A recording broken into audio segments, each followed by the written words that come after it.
Hello, শুভ জন্মদিন মা।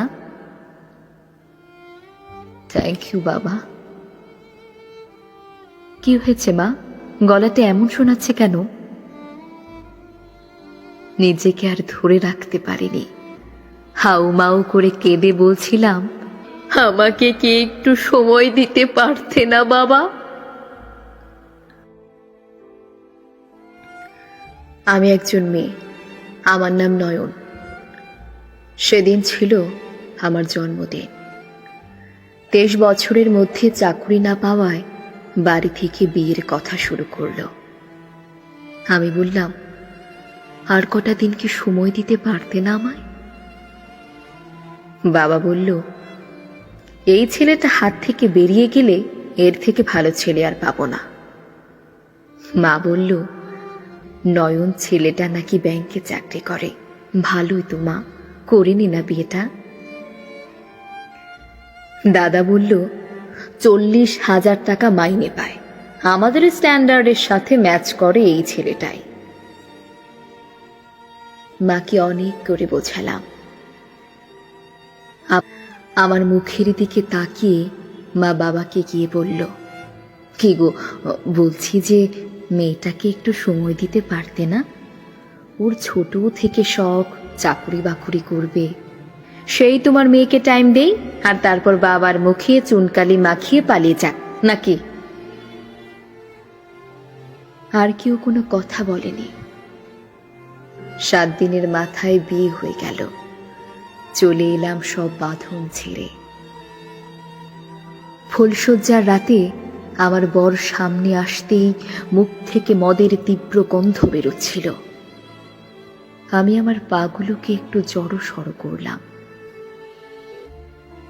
হুট করেই আমার নাক থেকে নাকেরটা টেনে ছিঁড়ে ফেলে দিয়ে আমার ঠোঁটে ঠোঁট রাখল। মুখ থেকে বীভৎস গন্ধ বেরোচ্ছিল, বমি পাচ্ছিল। আমার নাক থেকে গল গল করে রক্ত বেরোচ্ছে। বিয়ের জন্য সদ্য নাক ফুটিয়েছিলাম তো।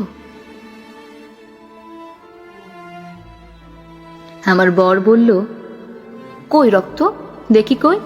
নাই তো।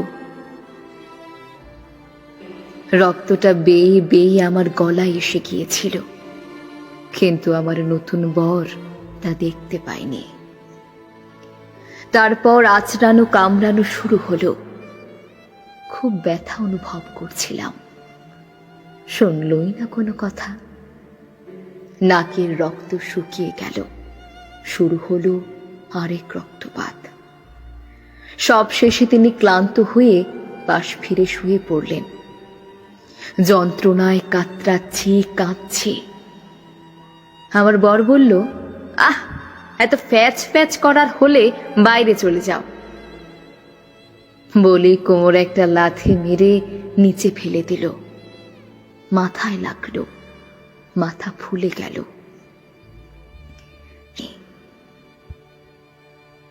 সেই রাতে আমার মুখ থেকে আর কোনো আওয়াজ বেরোয়নি। সেই রাত থেকে আজও আমি বোবা।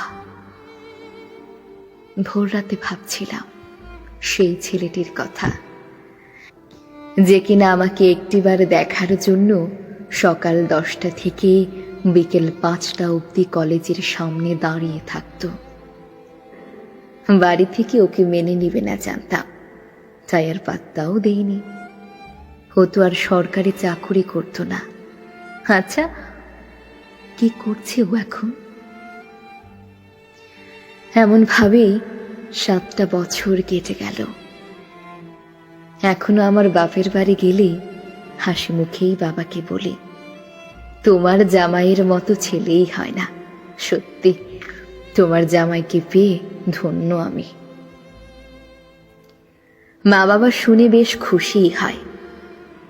জানো, আমার একটা মেয়ে হয়েছে, নাম দিয়েছি তিতলি। মেয়ে হয়েছে বলে আমার শাশুড়ি আমার হাতের জলও স্পর্শ করে না। এখন তো তিতলির সামনেই আমার গায়ে হাত তোলে। তিতলির বয়স এখন 5। মেয়েটা না পুরো আমার মতো হয়েছে।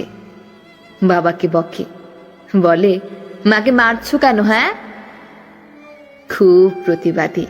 না মানে আমিও তো আমার জীবনের 22টা বছর প্রতিবাদ করেই কাটিয়েছি। আজ আমার জন্মদিন, 30 পা দিলাম। কাল রাতেও খুব মারধর করলো। কারণটা ছিল, বারণ করেছিলাম, বলেছিলাম মেয়েটা জেগে আছে। কাল তখন 12টা বাজে। আমার ফোনে অনেক ফোন আসছে, হয়তো জন্মদিনের শুভেচ্ছা জানানোর জন্য। ফোনটা আমার হাতেই, কিন্তু ধরছি না। ও বেল্টের বাড়িটা চপাস করে মারল পিঠে। আর এমন সময় সে আমার জন্য অপেক্ষা করা মানুষটার মেসেজ আসলো, হ্যাপি বার্থডে, স্বামী সন্তান নিয়ে সুখী থেকো। আমি জানতাম প্রতি বছরের মতো এবারও তার মেসেজটা আসবে, তবে কোনোদিন থ্যাংক ইউ বলিনি। এমন সময় আমার বাবা আমার ফোনে না পেয়ে আমার বরের ফোনে ফোন করলো। আমার বর ফোনটা ছুঁড়ে মারলো আমার মুখে। ফোনটা ধরে, হ্যালো, শুভ জন্মদিন মা। থ্যাংক ইউ বাবা। কি হয়েছে মা, গলাতে এমন শোনাচ্ছে কেন?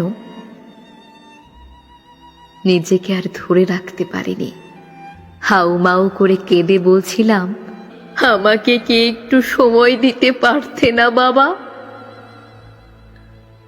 আর 7 বছরের মাথায় সেই মানুষটাকে মেসেজে লিখেছিলাম, থ্যাংক ইউ। আজ তিতলির মুখের দিকে তাকিয়ে মরতে পারি না। বাবা মার মুখের দিকে তাকিয়ে ও বাড়িতেও যেতে পারি না। শুধু যেটা পারি সেটা হলো মুখ বুঝে সবটা মেনে নিতে পারি, সবটা। এভাবেই হয়তো কেটে যাবে সারাটা জীবন। আজও ভেতর ভেতর গুমরে একটা কথাই বলে, আমাকে কি একটু সময় দিতে পারতে না বাবা? শুধু সরকারি চাকরি করলেই ভালো ছেলে হয় না বাবা।